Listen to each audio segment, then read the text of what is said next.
تو برابر سے برابر کے مصرے ہیں.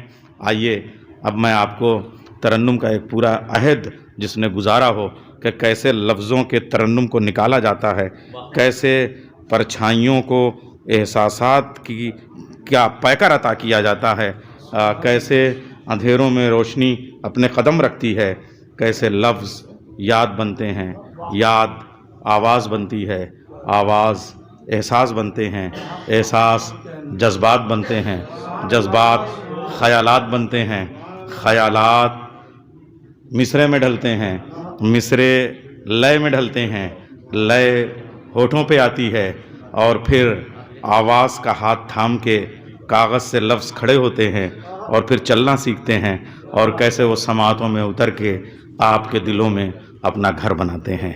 اگر آپ کو یہ سفر دیکھنا ہو تو ایسی شخصیت کا نام ہے حیدر بڑا گاوی. یہ بڑا گاؤں فیض آباد. اللہم صلی علی محمد. آئیے میں آپ کو اس شاعر سے یہ پہلا سفر یہیں سے شروع کر رہے ہیں. بہترین منقبت خوان ہیں اور بہترین نوحہ خوان ہیں، بہترین کمپوزنگ ہے ان کی. یہ بھی اس محفل کا ایک بڑا تعارف ہے کہ اس محفل سے ہمیشہ کوئی نہ کوئی ایک نام ایسا ہوتا ہے جو یہاں سے چلتا ہے اور پھر پوری دنیا میں سفر کرتا ہے. یعنی یوں کہا جائے کہ رائے بریلی جس کو توجہ کی نگاہ سے دیکھ لے اسے اڑنا سکھا دیتا ہے یہ شعر. تو میں گزارش کروں گا، ہمارے آج کی محفل کے میزبان بھی ہیں. اب یہ لوگوں کو بہت نہیں، پھر اور بھی دیگر شبہات ہونے لگیں گے کہ بعد میں ہم لوگ انہی سے کہیں گے کہ اب اتنا اور آپ. تو ہمارے حیدر بھائی جو ہیں بہت بڑے دل کے ہیں اور ان کی آواز بہت عمدہ ہے، اور یہ مہمان خصوصی بھی ہیں اور میزبان خصوصی بھی ہیں. دوستی یہ ہے کہ یہ ہمیشہ فن کے قدرداں ہوتے ہیں. فیاض بھائی کو اتنا چاہتے ہیں کہ انہوں نے کہا کہ میں وہاں حاضر ہوں گا اور جو کہیے گاڑی میں کروں گا، شعراء کو میں لے کے آؤں گا. یہ ان کی اپنی تہذیب ہے. کچھ باتیں میں ایسی ایک عرض کروں گا جو ہادی ٹی وی بعد میں ایڈٹ کر دے گا، تو میں گزارش کر رہا ہوں کہ وہ اس میں نہیں ہے.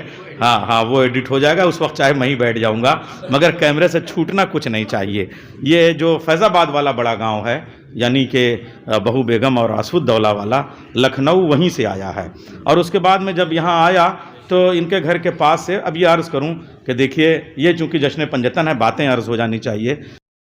جب آصف الدولہ نے یہاں کے بڑا امام باڑہ بنایا تو محمد علی شاہ مبارک نے چھوٹا امام باڑہ بنایا. تو جو ان کی بیگم اور شریک حیات ہیں وہ ہیں بیگم ملکہ جہاں.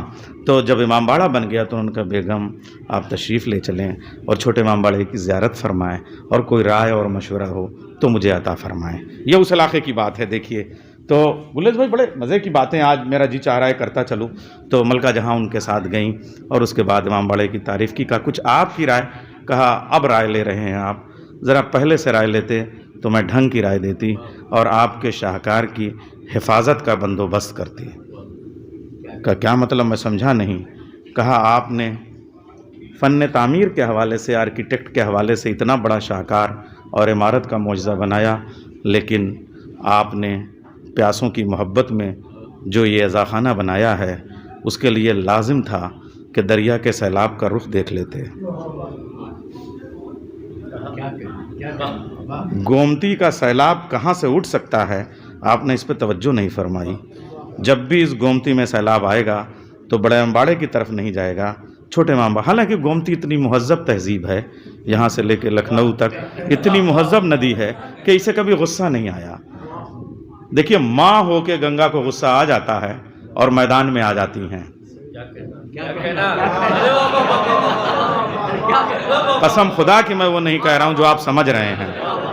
اور جب ماں میدان میں آ جاتی ہے تو امت کو قتل کرا دیتی ہے. میں پتہ نہیں کیا آپ لوگ کیا سمجھ رہے ہیں، میں تو سیدھی سی بات کہہ رہا ہوں. لیکن لکھنؤ کی گومتی کو کبھی غصہ نہیں آیا، کبھی چیبہ جبھی نہیں ہوئی. ایک بار تھوڑا خشمگی ہوئی تھی حضرت گومتی، تو آہستہ آہستہ چلتے ہوئے چھوٹے امام باڑے کی دہلیز چوم کے واپس چلی گئی تھی. تو پھر ملکہ جہاں نے کہا کہ یہاں ہمیشہ سیلاب ہوگا تو سب سے پہلے اسی کی دہلیز تک آئے گا. کہا اب کیا ہو. کہا بالکل بڑے امام باڑے کی طرح سے ایک مسجد اس سے پیچھے ہٹ کے تھوڑا سا گومتی کے کنارہ اور بڑھ کے، تاکہ ایک حد سے عشق اور حسن میں حیدر بھائی حسن اور عشق میں ایک فاصلہ ہونا چاہیے. اگر پیاسا ندی سے بہت قریب ہو جاتا ہے تو مسئلے آ جایا کرتے ہیں. تو اس وجہ سے تھوڑا سا اور پیچھے ہٹیے اور تحسین گنج کی مسجد بنائی جائے. اور اس کے بعد زندگی نے وفا نہیں کی کہ اس سے متصل امام باڑہ بن سکے. تو یہ سب ہماری تہذیبی روایات ہیں جو بڑا گاؤں سے لے کے لکھنؤ تک کا سفر ہے. امت الزہرا بہو بیگم سے لے کے، میں کیوں اس لیے یہاں کہہ رہا ہوں، یہ کلب عباس صاحب کے نام سے میں بڑا منسوب ہے. کلب عباس صاحب کی جو عظمتیں ہیں، جو وراثتیں ہیں، ان پہ بھی گفتگو ہونی چاہیے. لیکن خیر، آئیے حیدر بھائی اس پوری وراثت کو اور اس سلسلے کو پہچانتے ہیں. اور اب یہ ہمارے پڑوسی، کسی شریف پڑوسی کی تھی تلاش اسے، یہ بھی گلیز بھائی کا شعر ہے، مگر مکان میرے گھر کے پاس خالی تھا. 1500 سال کی تاریخ گواہ ہے کہ پڑوسی اچھے نہیں ملے، مگر حسینی پڑوسیوں سے اچھے ہوتے ہیں. میں گزارش کر رہا ہوں جناب حیدر صاحب سے، جو بڑا گاؤں کے ہیں، لکھنؤ میں رہتے ہیں، سرفراز گنج میں رہتے ہیں، آپ آواز سنیں، کلام سنیں، داد دیں، تحسین دیں اور اس جشن پنجتن کے آغاز کا اعلان فرمائیں. نعرہ حیدری. یہ جتنا نیئر بھائی نے بولا ہے یہ ان کی محبت ہے، اصلیت ایسی نہیں ہے.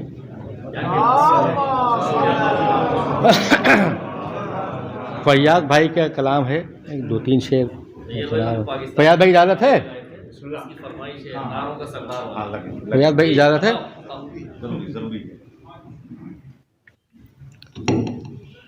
یا علی کونین میں تیرے سوا کوئی نہیں،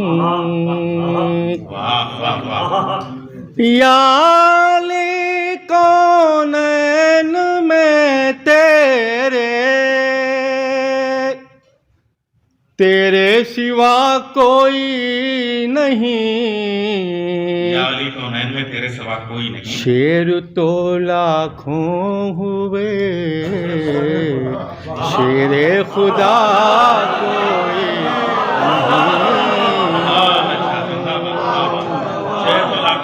شیر تو لاکھوں ہوئے، شیر خدا کوئی نہیں. آج تک تاریخ میں ڈھونڈا ملا کوئی نہیں، آج تک تاریخ میں ڈھونڈا ملا کوئی نہیں. فاطمہ کیا فاطمہ کی گرد پا کوئی نہیں،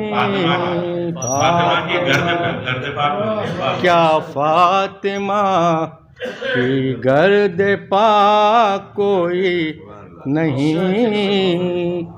میرے لب پر ہے ثنائے شہزادیے کونین کی، ہے ثنا شہزادیے کونین کی. ایسا لگتا ہے کہ اب مجھ سے بڑا کوئی نہیں،